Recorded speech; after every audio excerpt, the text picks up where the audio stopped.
locked. The key is taken outside, maybe to the officer in charge's house. And when it's locked down, what time do they lock the gate? They lock it by 5 o'clock, and then they open it at 6 o'clock. 5 p.m.? 5 p.m., yeah. So between 5 p.m. and 6 a.m., what are you doing in that room with the 49 other people? You have to be praying to God to sustain you. I mean, it is hot. We are all taken in by 4:30, 4:30. When the sun is very scorchy, that's when we are taken in. And imagine, no ventilations whatsoever, and we are 50 in a room. Imagine you alone when the light is off and there's no fan blowing you in your own room. How do you feel? How much more 50? And we sleep like sardine, you know? It's very bad, eh? We sleep like sardine. One head here, one head there, and you sleep on the shoulder so that everybody can have some place to sleep. So if you're unfortunate and wake up in the middle of the night to go and pee or something, you come and have to stand. Where did you pee? Well, in every cell there is a urinal. There is a toilet there. Yes, but if you want to say do the number 2, poo, you poo there as well? Yeah, you poo there as well. Was it covered?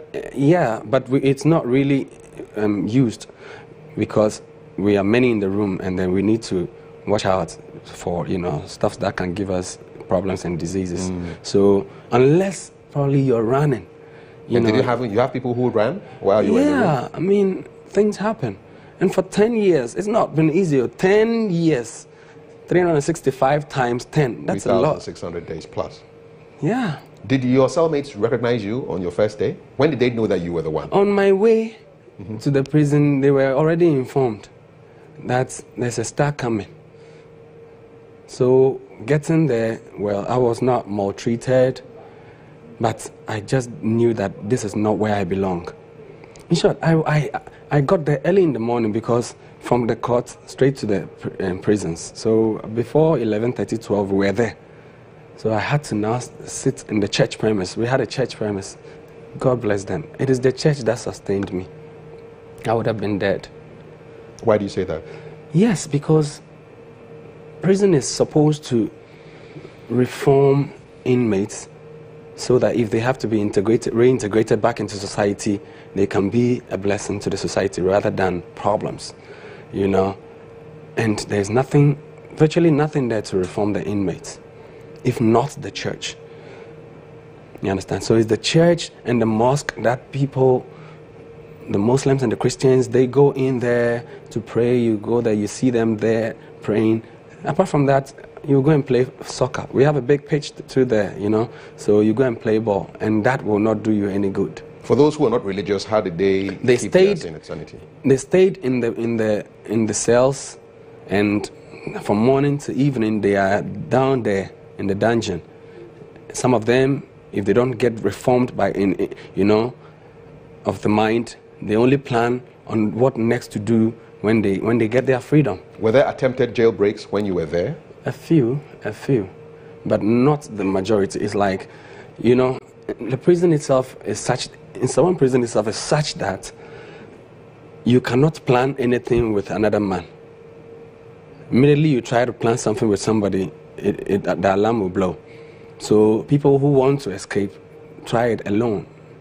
I remember Combien trying to escape alone. The famous arm robber. Yeah, he tried to escape with 2 others because in the cell, we are in his cell, because it's a condemned cell, there are about 3 or 4, just 3 or 4 in a room.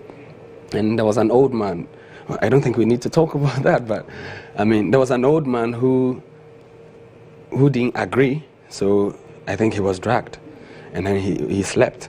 And then the 2 others, he compelled them to come along with him, because if they don't, he was going to, you know, do something bad to them. So they came along with him. Unfortunately, before they jumped the wall, alarm blew. So probably if he had planned it alone, he may have been able to. And if he was gone, then we were the ones who were going to be in trouble. If anybody tries an escape in that yard, for the next 1 month, the door, the gates to our rooms will never be opened. Never be opened. And you drink cocoa. That's it. What was the food like in prison? Oh, very bad. I'll still say very bad. What were you eating? How many times did you eat? Well, we took cocoa in the morning and then banko in the afternoon. That's it. Okay. Fish, meat? No. Nothing? No. Salt, pepper? Nothing. How did you spend your time? I mean, apart from church, what did you do? I mean, if you woke up if they opened the cell room cell doors at 6 a.m., what was your daily routine? Yeah, you know, after a while, after I'd been there and I realized that, Charlie, this is it. I mean, I can't, I want to be a free man. I'm yearning to be a free man, but I can't. I mean, there's nothing I can do about it. I have to just relax, otherwise it will worry me. I may get heart problems. I may end up dying earlier than when I'm supposed to. So I conscientized myself and then decided to go sing along the line. So I wake up in the morning, I had a beautiful choir that I trained in there, and you bear witness, you were there I when the president came. When the president came there for the first time. That's right, yes. Yeah. So that choir, I teach them music every day. We rehearse every day. Something I want those who are presently free in the churches to inculcate. I mean, learn to serve God with all your heart. You beg God, God, please bless me, I'll serve you more. But when the blessings come, then the blessings occupy your time to even serve God more. I mean, that's bad. And we rehearse from morning till about 10 o'clock. And after 10, if you go back in there, it's just pressure. So from after 10, I'll stay in the church premise. If there are no services or programs, I'll stay in the church premise and read my Bible, you know, ponder over the Word of God. How many times did you read the Bible? Did you read it cover to cover? I finished the Bible more than 3 times. Because you virtually have nothing to do. And unlike... We hear about education and all kinds of vocations inside the that was just a few years ago. But I was there for 10 years. For like 6, 7 years, there was nothing like that. You went in when President Kufuor was president? Yes, when President Kufuor was president. And you came out when Mahama was leaving. In fact, he actually got me, he gave me the special presidential pardon. And then a week after, he left the seat. Yeah. So you were on remand for 3 years, still in this. Did your situation change after you were convicted? In terms of your living conditions, where you were sleeping? No. It was the same. So you were still sleeping like I was still sleeping. Till tomorrow is like that. You will still be sleeping unless the one on the bed discharges. Discharges means what? Serves the sentence and gets out. Oh, okay. And some people were there for a long time. And so you were sleeping like that and we slept like that till... But after a while, after like 7 years thereabouts, people discharged and it got to my turn. So you actually got to sleep on the bed? Yeah, I slept on the bed for a while. Because of your long service? Yeah, because of my long sentence. Okay.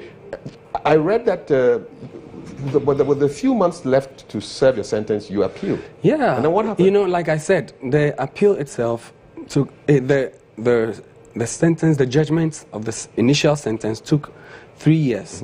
So after the 3rd year, there was the judgment, and they sentenced all of us 10 years each. Did you all end up in Yes, all so you of met us. All of them? All of them were there. They sentenced all of us 10 years. Were you bitter to them, against them?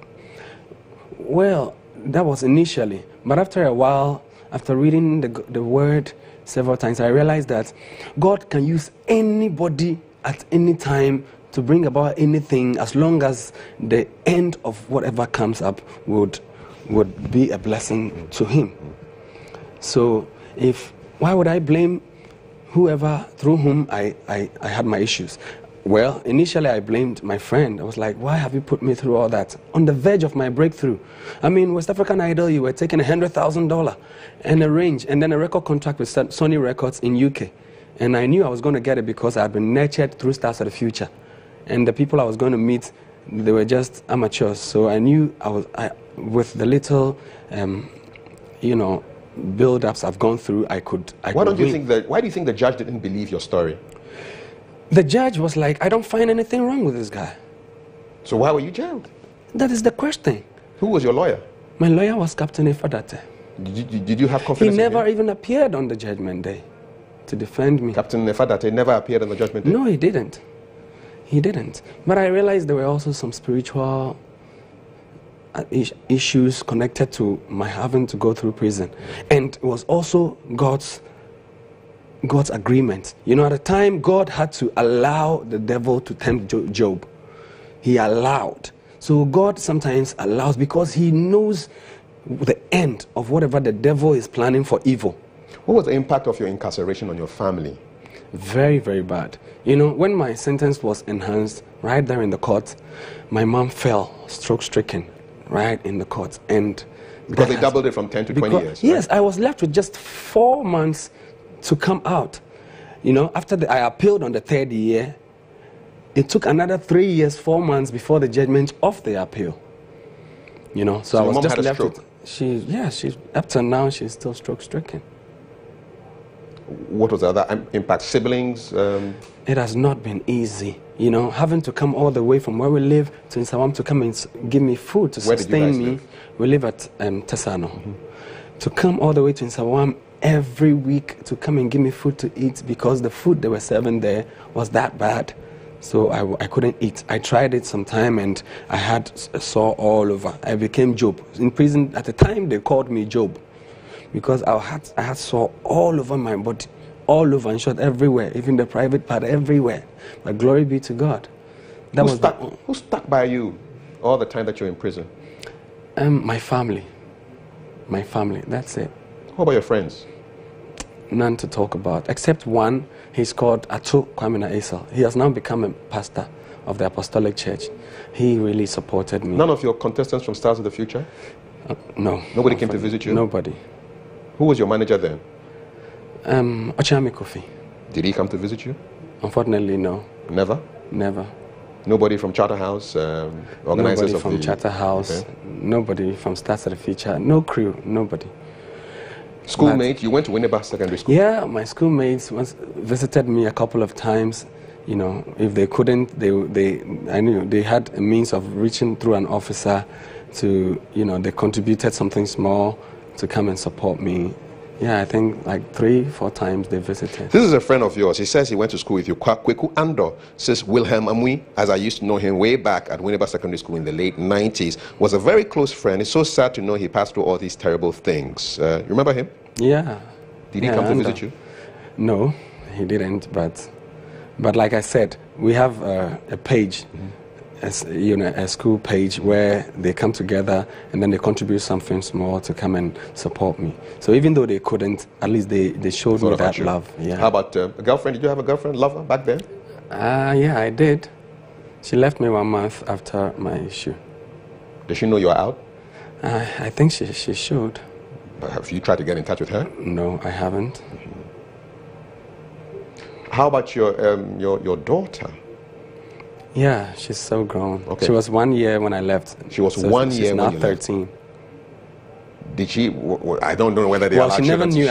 She never knew you were in prison. Yeah, and she was not made to know because she was too young. So she always thought I was in America or something. So meanwhile, you're in Nsawam. Naturally, that's it, Charlie, the things we don't tell our children. Hey. But does she know the full story now? Now she does. Now she does. How did you get about to telling her the story of the way you lost your freedom? Personally, after a while in prison, I realized that this could actually be my testimony. If I don't die and I survive the time, which I pleaded God for, which He eventually has given me, will be my testimony. I'm not the kind of guy, I didn't commit the crime in question. So it's already a testimony. So if I don't die and I serve this time and I come out, I will let the world know. So it was very easy for me to let my daughter know that this is what your dad went through. And like I said, it's not easy to be a free man until you lose it. What was your daughter's reaction when you told her? Well, the first time she heard it was when I had to go and testify in church when I came out. You know, I came on the 31st December.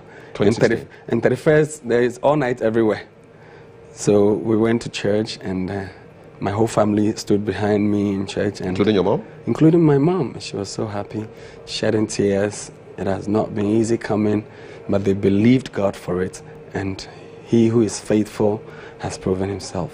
So coming out, stood in the church, we testified, and everybody was weeping. They were like, oh no, God is good.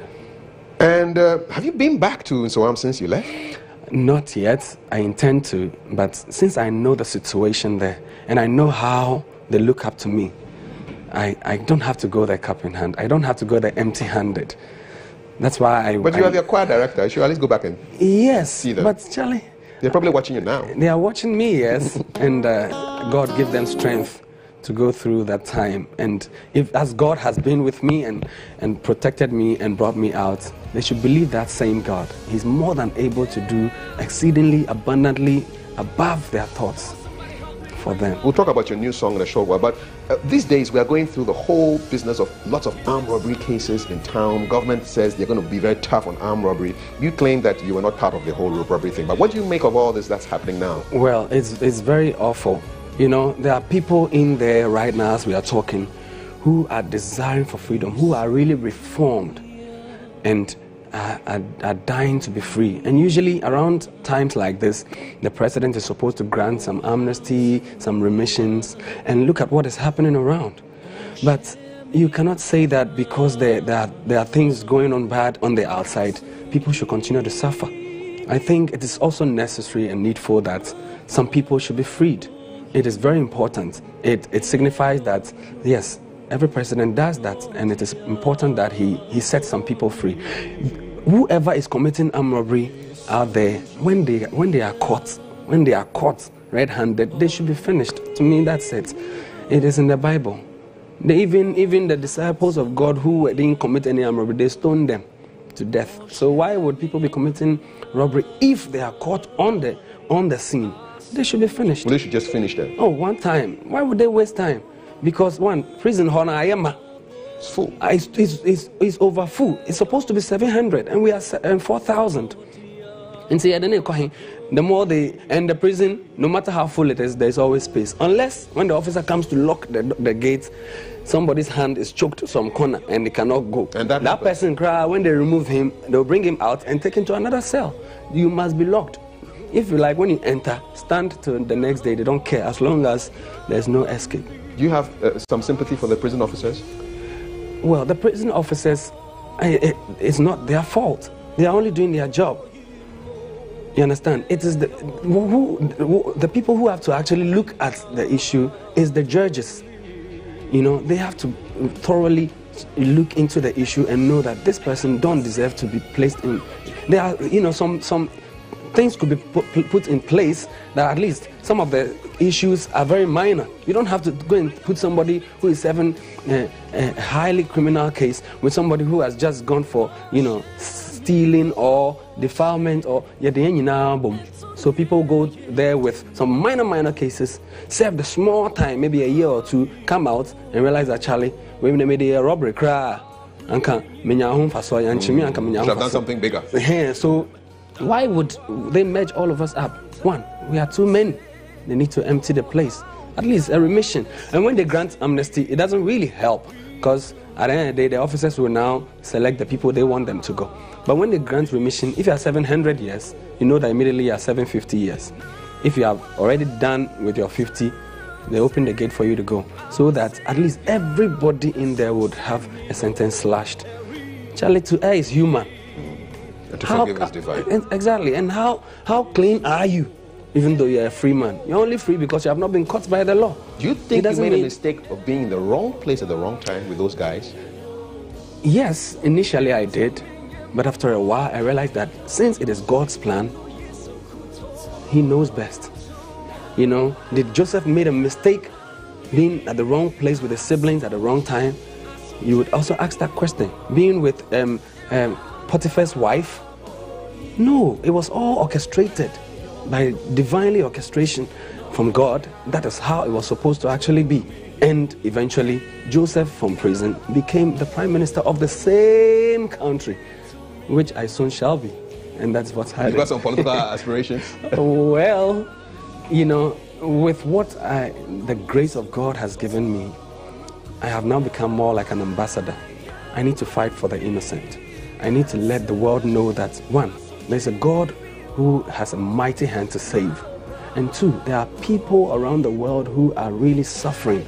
They are innocent ones for that matter. If I say I am one of them, there surely are others who are also equally innocent. And it is the law that has not been favorable. Okay. Or some lawyer failed to do his work well, or some judge failed to judge properly. Yeah. Let me ask you this question. So somebody wants to know, well, what your sentiment is about how the media covered your story from the time you were arrested till you were incarcerated and you've come out. Media coverage of your issue. Thank you very much. Well, the media has not been good to me initially when I had my issue. You know, media is usually, they are usually up to, you know, pushing bad news, because bad news sells for them more than good news. So hearing that I've been arrested by police, they started writing, Ramsey, the baddest star, now an armed robber, which wasn't so. I wasn't even arrested for armed robbery. Because that's the story that's been in the media ever since. I was only arrested for dishonestly receiving, and which I wasn't even supposed to be charged for that offense. Because, one, the stolen item in question was found and given back to the owner, and it was not found with me. Did you steal the item? No, it was stolen by the other my other case partners. It was a car, right? It was a car. So, since it was found with somebody else, he, as whoever it was found with, has dishonestly received, not me. But I was jailed for dishonestly receiving 10 years, only to go and plead for mitigation for them to now add another 20 years to it. So now I have to serve the sentence. The people I started with, the real perpetrators of the crime, now left the prison. They left before you? Yeah, and I spent another 4 years there. You're discharged because I went to beg for reduction of sentence. And then the judge was like, oh, he thinks the first judge even made a mistake to have given me the 10 years. It's too small. So now he has set the 10 years aside, which I was almost done with. And added another 10 and then added another 20 years. 20 years. So you're going to be serving 30. 30 years. How did you feel that day when they At one time, the then OIC... officer in charge? Officer in charge, yeah. His name is Rabbles. God bless him wherever he is. He looked at me and said, these judges, some of them are mean. And with this talent you have, we cannot look at you to serve this time. I mean, and one, they all knew I was innocent, but they can't do anything about it. Their duty is to make sure that they give me a place to sleep and I don't jump the wall. And maybe if I need to appeal or do something, they can recommend that, oh, this guy is reformed, he's helping inmates and here and there. But usually, some of the judges, when you even write recommendation letters to them that this guy is helping inmates, they say, oh, then let him stay there and help the inmates, so that the other inmates can also reform. You understand? And it was that bad. But thank God you're free? Thank God I'm enjoying freedom, and I'm the best person to tell you the importance of what freedom actually is. And you have a new song, a new video coming up pretty soon. Yeah. Why are you releasing Asomdwe, which means peace, right? Yeah, peace. Intrigue.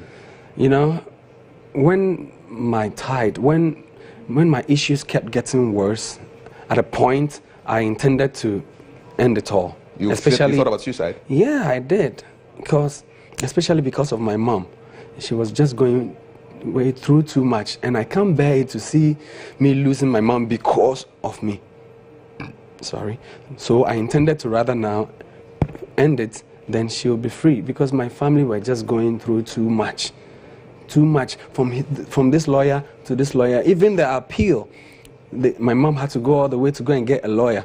They gave him the lawyer, he gave the lawyer the money. The lawyer never appeared in court, not even once. He's called Lawyer Mohammed. Even now, I don't know him, I've not seen him before. He never appeared in court, not even once. For 3 years, because the appeal itself took another 3 years. For 3 years, I never saw this man. Up to now, I've not seen him. But God knew what he was doing. And this all informed your song? Yes. So while I wanted to end it all, you know, I was contemplating what I should do, if I should hang myself or go climb the story building and just jump and finish it. Because I've seen people do it.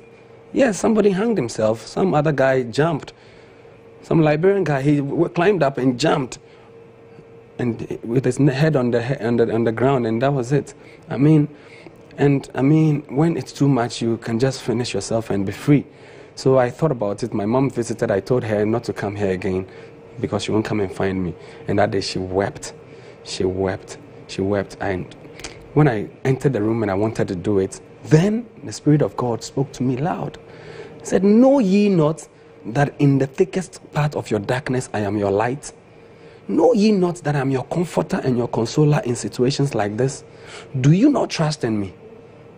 Just hold on to your faith in me. I'll perform a miracle. And so I heard it, and I took the pen and wrote it.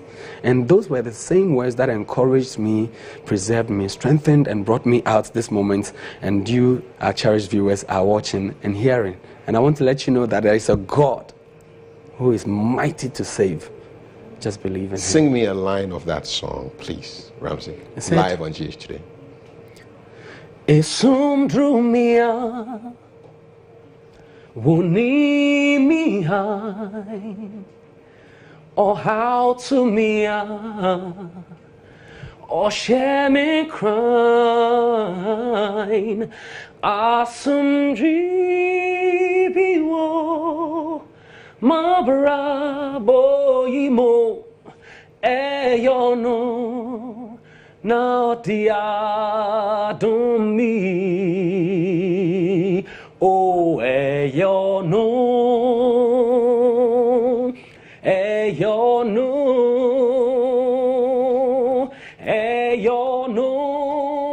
kuto na wa yamami asumjibiwo ma brabo imo yo no. No dia don't me.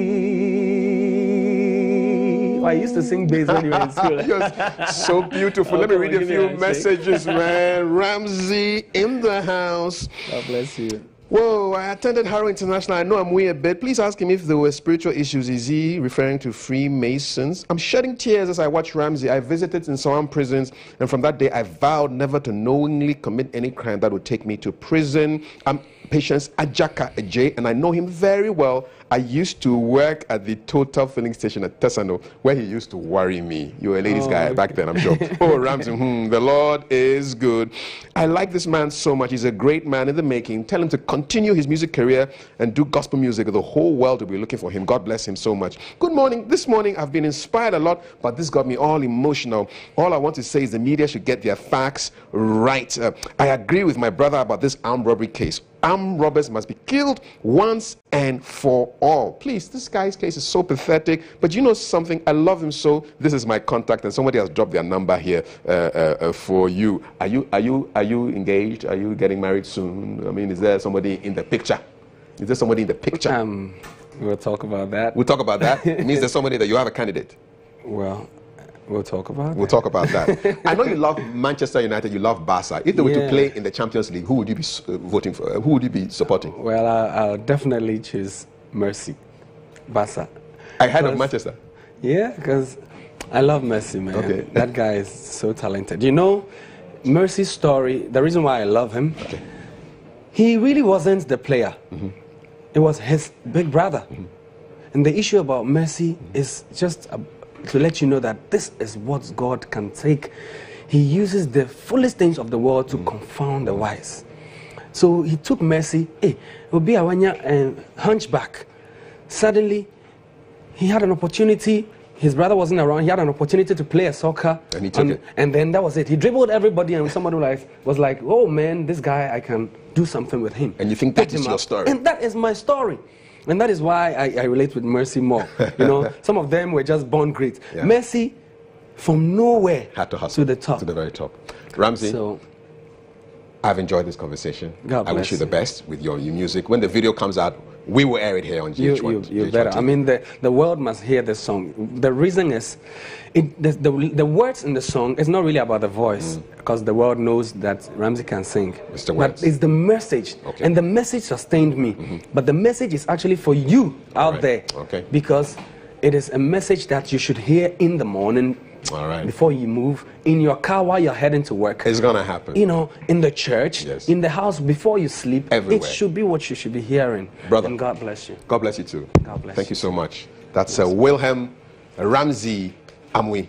Yes, and watch out for Asumdre. It's coming up very, very shortly. The video is going to be coming up pretty soon. Great conversation with Ramsey. Let's take this piece of music from Lucky Dube, Prisoner, and we're back with more. Stay with us. Somebody told me about it.